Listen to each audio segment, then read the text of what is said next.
The screeching didn't stop.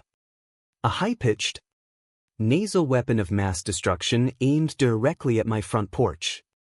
I stood behind the stained oak door, my hand trembling not from fear, but from the kind of cold, calculated restraint they teach you when you're holding a rifle in a monsoon.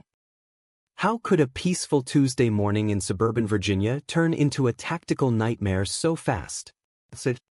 Margaret, the menace, Miller was currently poking her manicured finger into my wife's chest, and I could feel my pulse thumping against my collar like a trapped bird. I've seen combat in places the HOA board couldn't find on a map. Yet here I was, watching my sweet, soft-spoken Elena wither under the glare of a woman who thought a stray dandelion was a felony. Can you believe the audacity of some people? The air smelled of freshly mown grass and the metallic tang of an incoming storm, the heavy, humid weight that made every breath feel like a chore. I heard Elena's voice, thin and wavering, trying to explain that the illegal structure was just a ramp for her elderly mother who was visiting for the weekend.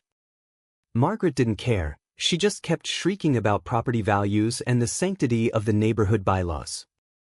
A heavy sigh escaped my lips, a sound of weary resignation that usually preceded something very, very unpleasant for whoever was causing the trouble.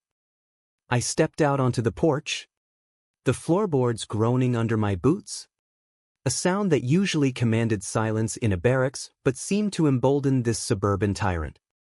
Margaret turned her gaze toward me, her eyes narrowing behind oversized tortoiseshell glasses that probably cost more than my first truck. She looked me up and down, taking in my faded army t-shirt and the cargo shorts that had seen better days, and her lip curled in a sneer of pure, unadulterated elitism.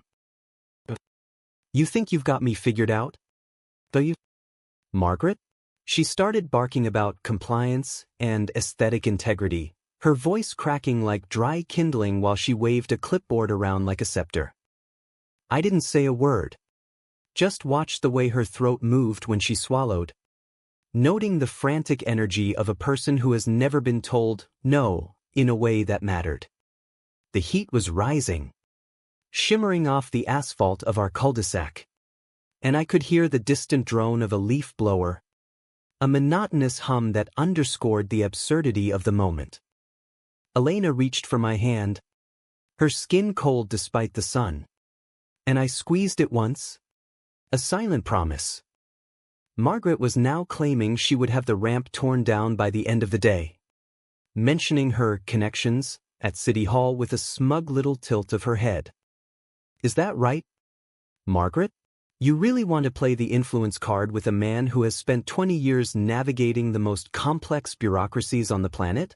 I felt a dark spark of amusement flicker in my chest, the kind of feeling you get when you realize the enemy has just walked straight into a kill zone without checking their flanks.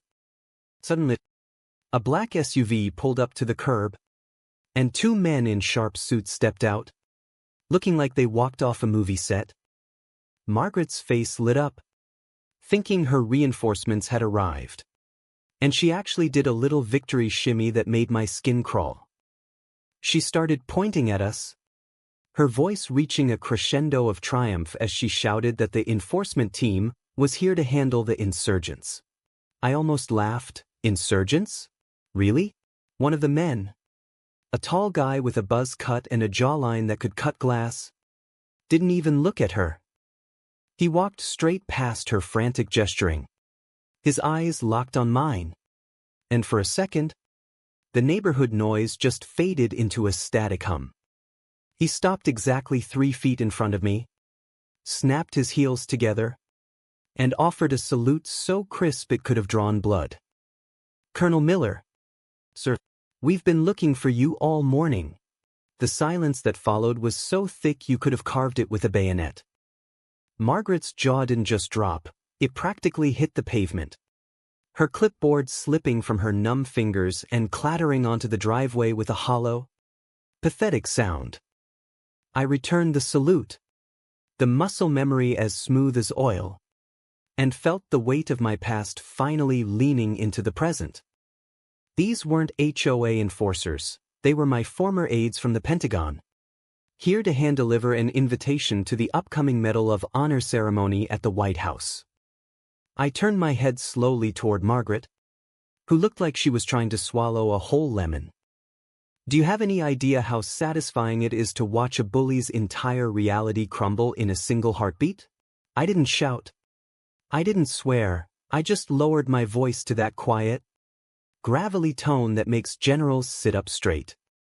I told her that if she ever stepped foot on my property again, or breathed a word of harassment toward my wife, I wouldn't just call the police, I'd call the JAG Corps, the local news, and every veterans organization in the tri-state area.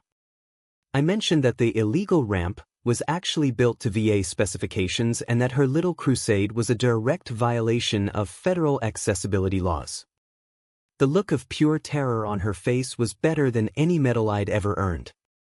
As she scurried away, her high heels clicking a frantic, rhythmic retreat, the neighborhood seemed to breathe a collective sigh of relief. The air felt lighter, the scent of the rain-drenched earth finally breaking through the tension. I looked at Elena, who was finally smiling, and I realized that the greatest battles aren't always fought on foreign soil with rifles and grenades. Sometimes, they're fought on a suburban lawn with nothing but the truth and a little bit of well-earned authority. Justice isn't just a word we throw around in speeches, it's the quiet strength of standing up for those who can't fight back, and watching the shadows flee when you finally turn on the light.